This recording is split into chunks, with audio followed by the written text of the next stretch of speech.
home from lunch. Home for lunch, I should say. Smoking some, the last of this McClelland's Balkan Beauty. An empty tin.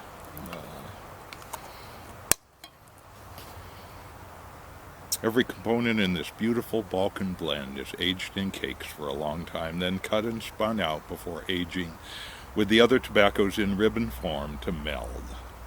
McClelland's exclusive double-aging process makes this super-rich English-style pipe tobacco unique in the world of blending.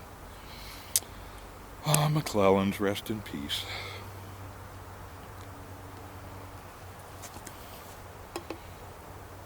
From 2016. That's nice. I wanted a blend that was kind of dry, so to smoke in this BP jug. And I'm because this wide, shallow bowl, it needs that. It needs like a codger blend to really smoke well.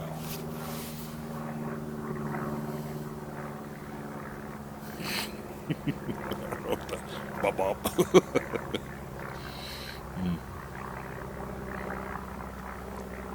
The Puget Sound area is a really automotive or aeromotive kind of place.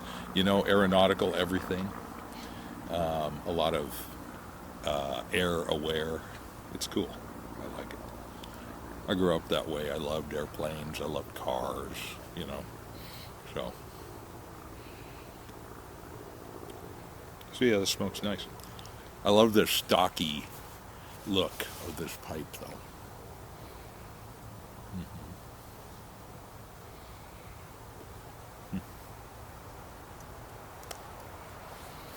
So up in this neck of the woods, there's a lot of unemployment. Actually, well, no.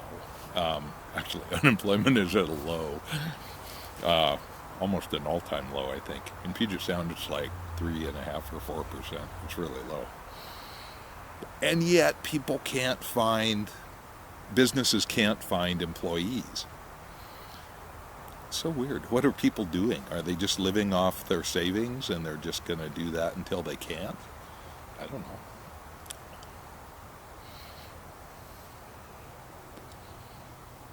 So a buddy of mine's looking around for other work. And for a while there, it seemed like if you had a pulse, people would hire you. But I don't think that's true anymore. So it's, kind of a challenge. But the biggest challenge always is knowing what you want to do for your work. Some people are just willing to take anything. Work isn't important to them, even though it's the most important part of every day. Most important part of every week. The best part. So the trick is to get enough work experience or know yourself well enough that you find a job that's satisfying and pays enough to pay your way. So that's the challenge. One of my tender operator guys in the fire department, he's making a big move up to Alaska. So he's going to work pipeline security up there. So he was describing $20 an hour seems to be kind of the low, middle, maybe even the low end, actually. It depends on where you are. For wages. And so, that times 2,088 hours in a work year, that used to be a very livable wage at about 40,000 plus dollars US. You could do pretty well on that. If you're paying rent, if you're paying a mortgage, if you have a car payment, I was just reading this morning that the average car payment is like $700 plus. The average. Rent is high, so I don't know. That $20 an hour wouldn't allow you to do much.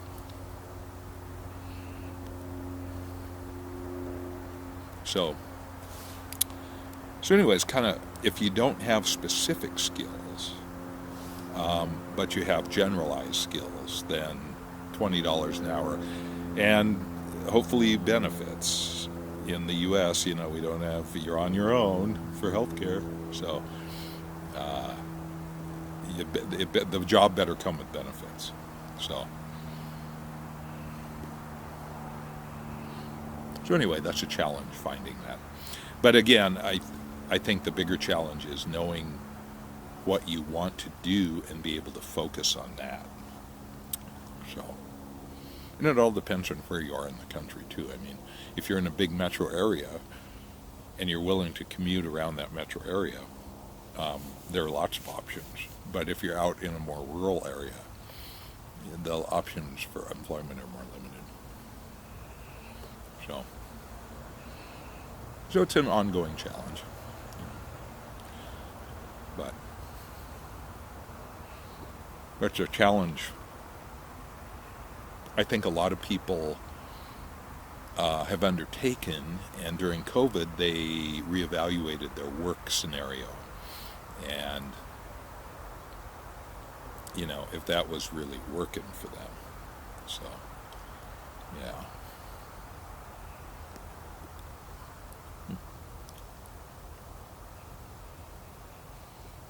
Today's a beautiful day. So I walk to work. I'm going to walk back down through the woods, my 15-minute walk to work, my 15-minute commute by foot. I love it. Gives me a little exercise too.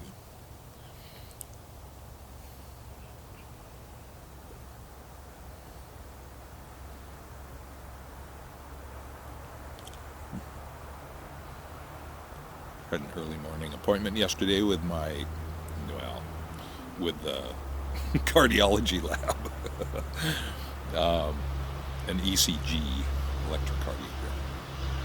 I think that's ECG, where they do the goop, the gel, and then they do ultrasounds of your heart, capture it from all angles and depths and so forth. So I'll get to visit with my cardiology PA in the next couple weeks and see if there's anything seriously amiss. It's kind of like when you go to your doctor, they're looking you over for what's wrong with you. And that's good, I guess.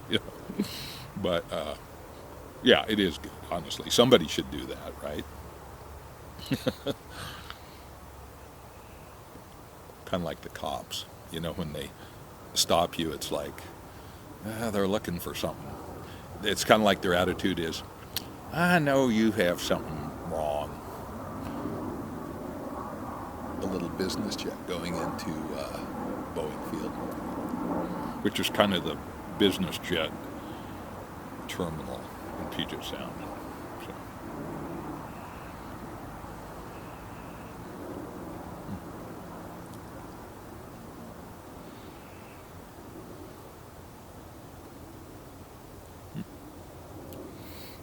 Everything's all green.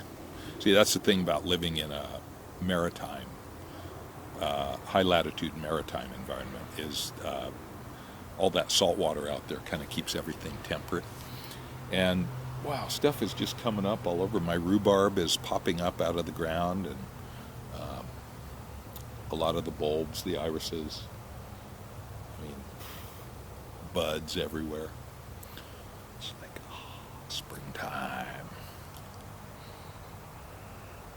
We usually have a week or two of really cold frost weather, below freezing, in February. But I think we've done it, maybe. Who knows? Yeah, it's what it is. The weather is what it is. You can't change it. So you might as well enjoy it.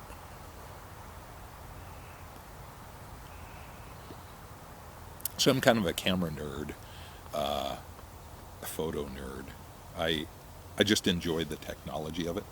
It's kind of like everything I do. I like the technology of it. Like motorcycles, I love to ride, but I really enjoy the technology of how it all comes together. Same with cars, same with airplanes, you name it. And photography is no different. I like the end result, and that's your goal. or to get a great picture or whatever. But just, everything is just fun. Lenses and sensors, and it's cool. So this is being filmed on a Sigma FP, which is a small full-frame camera with a 24 megapixel sensor. And it's in MOV format, which it'll do cinema DNG 12-bit, where it takes like 24 raw images, 12-bit raw images, full frame per second, and then that becomes your video. And it's very malleable, very gradable, etc. It's a pain in the ass. I'm a minimalist when it comes to video production. I mean, a serious minimalist. But my previous camera was a Sigma SD Quattro, which was a crop sensor APS-C camera with a Foveon sensor, which I really liked, but really slow to read out, noisy, very limited in ISO performance. High ISO was impossible. It just got so noisy. So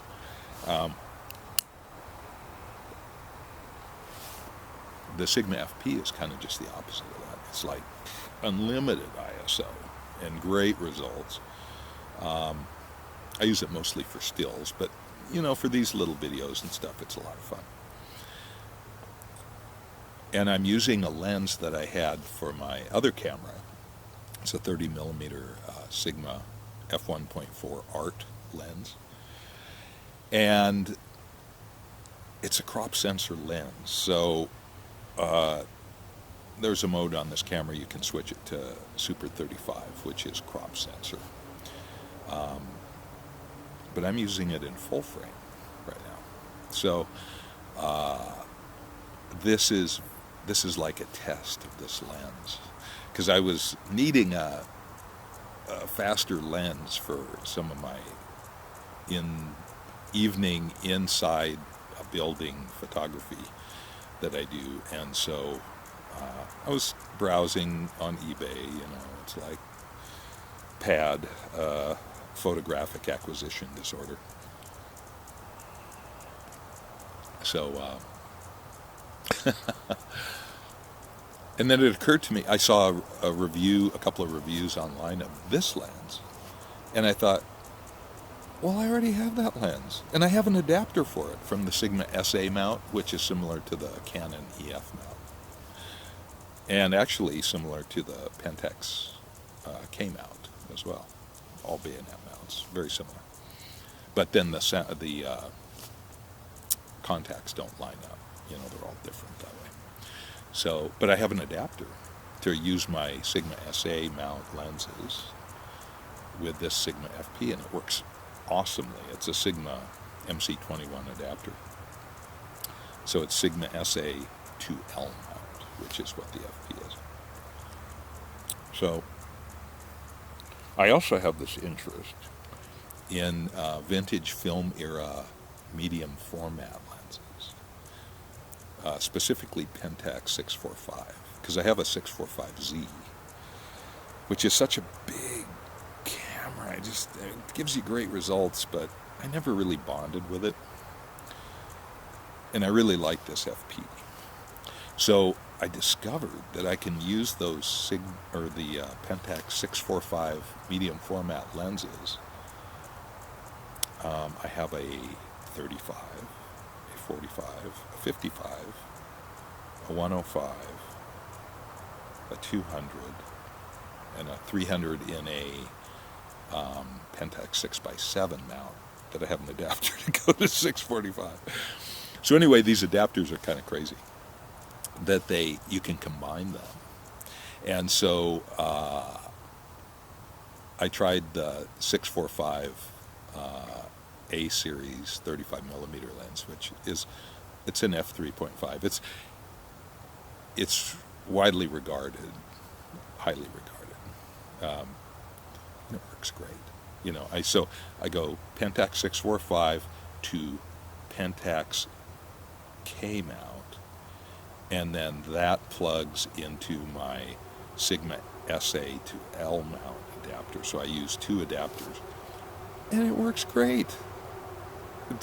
I mean, it's all manual, focus, manual, aperture, but you just set the camera to auto aperture or full manual mode, but auto ISO, and the FP can handle. It does really nice photos at 25,600, and I haven't gone beyond that. That's what I set the top limit at, but it's an amazing camera. And also a very wide dynamic range. So you can, it's a little sensitive to highlights, where if you blow your highlights, you can't get them back. So you just set the exposure down and then pull up the shadows. It's so much fun. I love it. And I use it for work. So, this all feeds into what I do for work as well. So, yeah, it's all good. Good fun. Anyway, so the whole point of that ramble was this lens is a 30 millimeter Sigma art lens, but it's a DC lens rather than a DG lens, meaning it's a crop sensor camera rather than full frame, which means the circle hitting the sensor is smaller by design. A nice sharp lens, and 30 millimeters is a nice focal length, just for leaving on the camera. But I was afraid it would vignette, meaning the edges, the corners in particular, would be dark. So this is a test to see how that works. We'll see. So I was shopping for lenses, and then, boom, I've already got one. And I think it's with this Sigma MC21 adapter that maybe it helps with the vignette somehow. I don't know. Who knows? We'll see.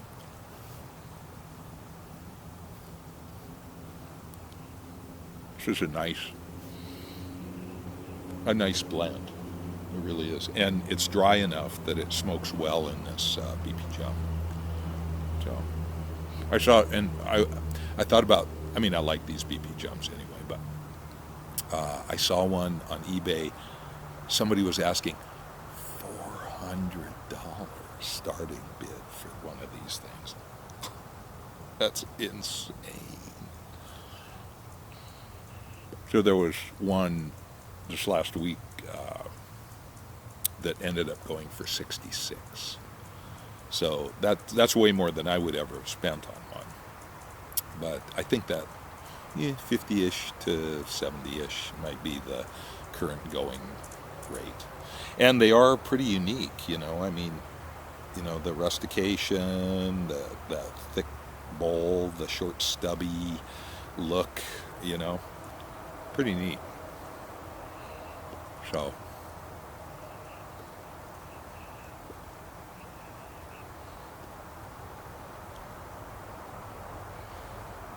yeah.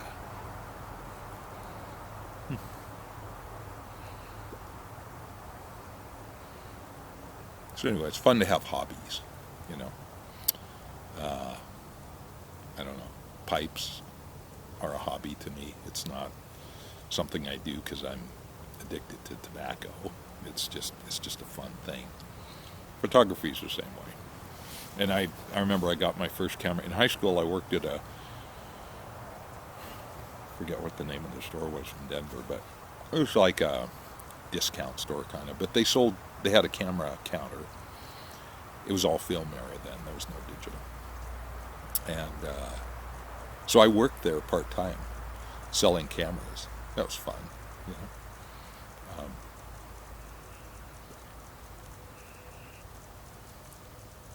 So it's been since before high school, actually, that I've been interested in photography.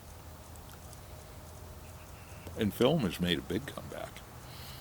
There are lots of sites, grainy days, on YouTube is one of those. 1 month, 2 cameras, I think is, she's great. But with a lot of these film cameras, you can no longer get them fixed.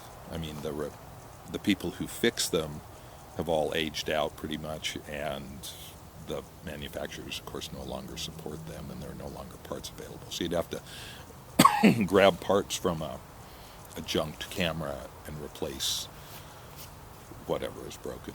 So they're considered kind of disposable now, you know.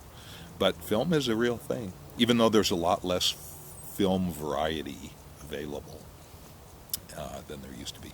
And photo papers and stuff, I think, are less. There's less of a variety of that too. That whole thing just shrank amazingly, but it's making an amazing comeback.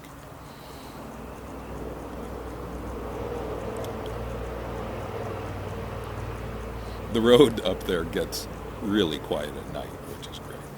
During the day, it's kind of loud. Well, I'm not here during the day, so it's fine.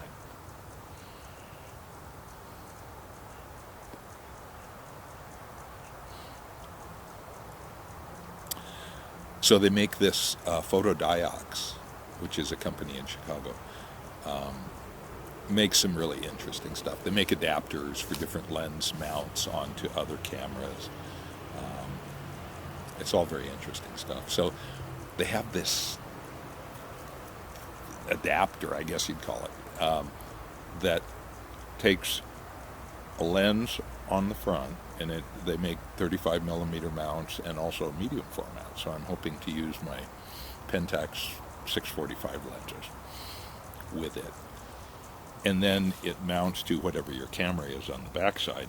But the interesting thing is it rotates, so it takes 4 pictures, because medium format lenses have a much larger image circle. And so then you combine those as a panorama in software in post-processing, and you get basically a medium format sized image, a 6 by 6 centimeter image. So I hit up Photodiox because they don't make an L mount attached to the camera version of that. They make Pentax 645 in a variety of, like Nikon, I should say, Z, Canon R. Those are their 2 new mounts, and then Sony E mount, which is sort of the universal. It's been around forever. And honestly, the smart money would probably be to buy a Sony camera with an E mount, because there's just so much available for that mount. But the Sigma, I just love Sigma's color science. I like their menus. I like just the whole way they're made. They're so well made in Aizu, Japan. Everything is made in Aizu, Japan.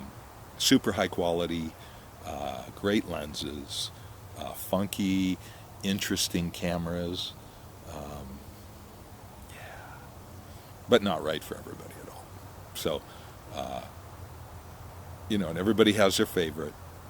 But the great thing is about these adapters is you can then use your previous lenses, even film era lenses, and mount them to your current camera body, which has much better autofocus, assuming it will read those lenses. Assuming those lenses were autofocus available, they may be manual focus. But it's just so much fun. Yeah. So, anyway, those are a few of my favorite things. Gonna get back to motorcycling here pretty soon, back to sailing. So I follow in my father's footsteps, who could recreate like nobody else. I mean, he knew how to have fun, and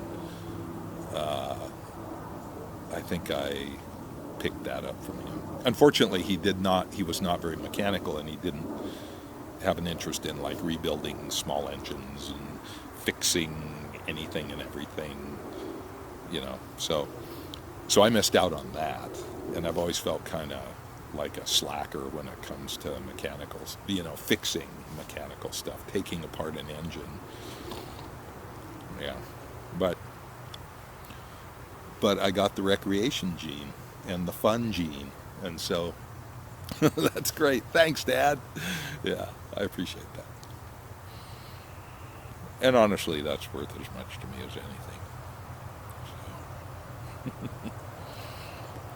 hopefully you got from your parents, something fun.